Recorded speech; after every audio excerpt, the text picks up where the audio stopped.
حرب البوسنة والهرسك.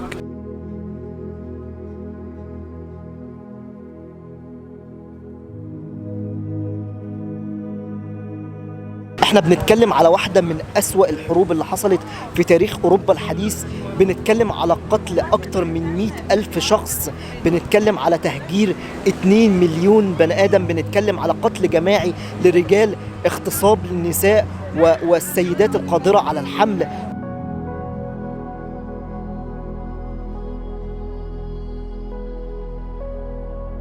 وعشان نعرف اكتر ليه الحرب دي قامت او ليه الحرب دي تحديدا حصلت في البوسنة، لازم اصلا نعرف البوسنة موقعها فين على الخريطة. لو جينا بصينا للخريطة هنلاقي ان البوسنة متحوطة بصربيا او دولة الصرب، اللي هو اهلها دخلوا في الديانة المسيحية الارثوذكسية. ومن ناحية التانية البوسنة متحوطة بكرواتيا، الدولة اللي شعبها دخل في الديانة المسيحية الكاثوليكية.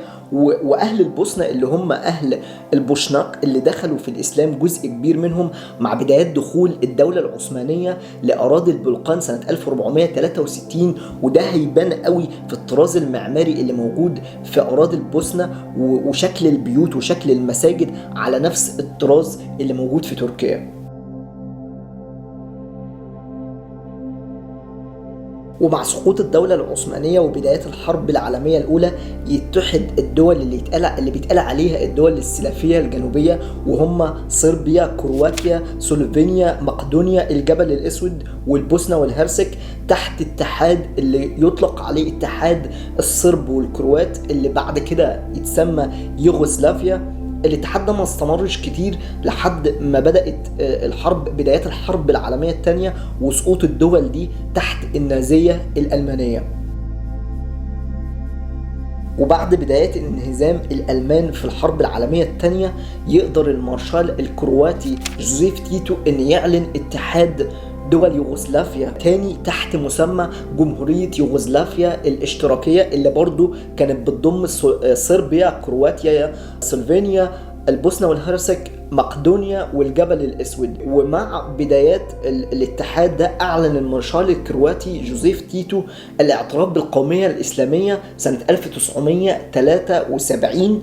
ورغم الاعتراف ده اللي كان بيتم تهميش المسلمين في أوروبا أجمعها، إلا إن برضو ده ما منعش الاضطهاد ضد مسلمين أهل البوسنة أو أهل البلقان كلها. وفي أواخر الثمانينات ومع وفاة المارشال الكرواتي جوزيف تيتو كان لازم يحصل أول انتخابات ديمقراطية سنة 1990 في يوغوسلافيا، اللي سيطر عليها ساعتها مسلمي يوغوسلافيا اللي كانوا تحت حزب العمال الديمقراطي. وساعتها عشان اختلاف الأعراق واختلاف الديانات كان لازم يبقى رئيس الدولة من البوسنة، رئيس البرلمان من صربيا، رئيس الوزراء من كرواتيا.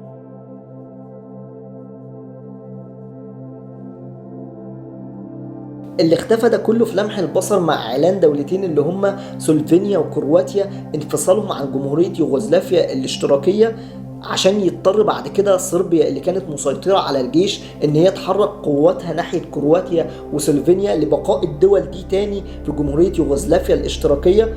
ودول كتير ساعتها في اوروبا قررت ان هي تدعم كرواتيا وسلوفينيا في حربها ضد صربيا، اللي اضطرت بعد كده ان هي تعترف بانفصال الدولتين اللي هم كرواتيا وسلوفينيا. وفي 1992 تقرر البوسنة والهرسك هم كمان الانفصال عن جمهورية يوغوسلافيا، لتتجاهل صربيا تماما الانفصال وتعلن تكوين دولة او مملكة الصرب او دولة صربيا الكبرى، اللي كانت بتضم اراضي البوسنة والهرسك ومقدونيا والجبل الاسود وصربيا. ساعتها المجتمع الدولي يقرر عدم الاعتراف بالاتحاد الجديد وقيام استفتاء في البوسنة والهرسك سنة 1992 ونزول اهالي البوسنة والهرسك للاستفتاء على الاستقلال. وفي مارس 1992 يعلن علي عزت بيكوفيتش استقلال البوسنة والهرسك عن صربيا. وفي الوقت ده كان رئيس الدولة رادوفان كاراديتش في صربيا كان بيقرر ان هو يحرك قواته وجيوشه تحت قيادة راتكو ميلاديتش المعروفين بكرههم للمسلمين ناحية البوسنة، وبداية حصار سراييفو 1992 لتبدأ حرب البوسنة.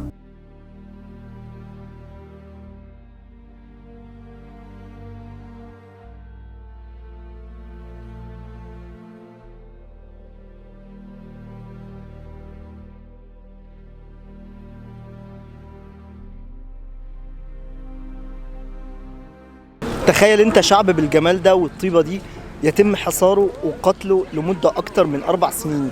مدينة زي مدينة سراييفو كانت القمم بتاعت الجبال محاصرة بجيش الصرب أو جيش صربيا، وبيتم قصف الأسواق والأماكن اللي فيها المدنيين، اللي عارفين إن هو في تجمع للمدنيين بشكل مقصود عشان يتم القتل والإبادة العرقية لشعب البوشناق أو الشعب المسلم اللي موجود في البوسنة.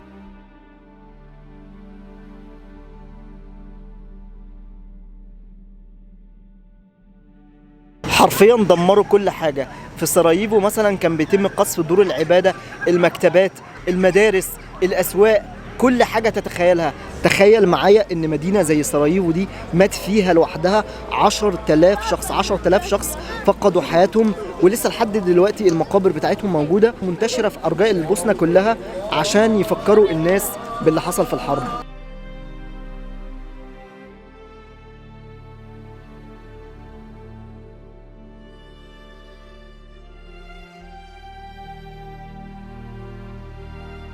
واللي كان مصبر اهل سراييفو على الحصار نفق سراييفو او نفق الحياه، النفق اللي اتحفر في بيت ست عجوز وكان بيتهرب منه الاكل والمساعدات الانسانيه والعلاج، وكان بيخرج منه المصابين بشكل يومي. كان بيتهرب ما يزيد عن 30 طن يوميا من الاكل عن طريق النفق ده.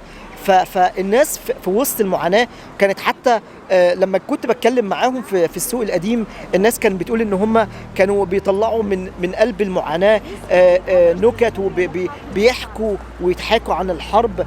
ولما تتكلم معاهم هنا هتعرف قد ايه الناس دي كانت قويه جدا ساعة الحرب وساعة الحصار. خلينا نقف عند واحدة من أبشع جرائم حرب البوسنة، وهي الجريمة اللي حصلت في مدينة سرابينيتسا. والمدينة دي مدينة بوسنية على حدود الصرب أو حدود صربيا، واللي عملوا أن قوات الصرب دخلت المدينة دي، عزلت الرجال عن النساء وقتلوا جميع الرجال اللي موجودة في المدينة دي، واغتصبوا النساء إلا من فر منهم. ويقال أن صربيا أو قوات الصرب في المدينة دي قتلت ما يزيد عن 8372 شخص. 8372 شخص فقدوا حياتهم في المدينة دي. ويمكن الجريمة اللي حصلت في المدينة دي هزت دول العالم كلها، وخصوصا الدول المسلمة اللي هددت ان هي تدخل الحرب.